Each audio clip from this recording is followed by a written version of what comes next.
أعوذ بالله من الشيطان الرجيم. بسم الله الرحمن الرحيم.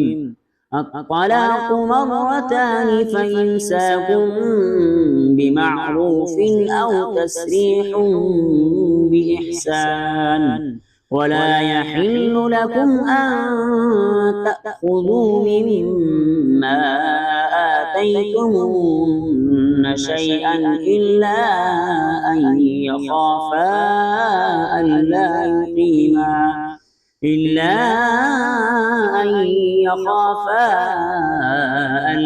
يقيما حدود الله.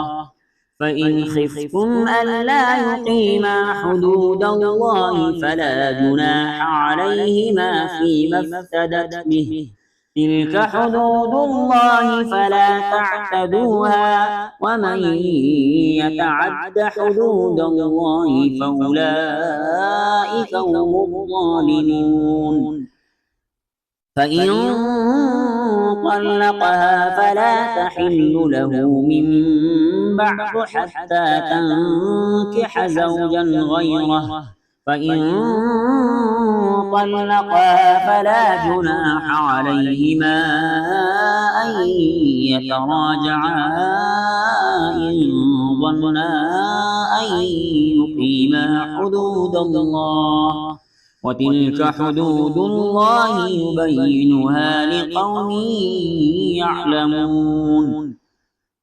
وإذا طلقتم النساء فبلغن أجلهن فأمسكوهن بمعروف أو سرحوهن بمعروف، ولا تمسكوهن ضرارا لتعتدوا، ومن يفعل ذلك فقد ظلم نفسه.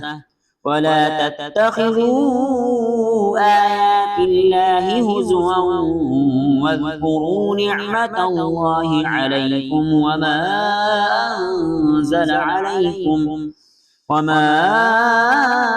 أنزل عليكم من الكتاب والحكمة يعظكم به. واتقوا الله واعلموا أن الله بكل شيء عليم. صدق الله العظيم.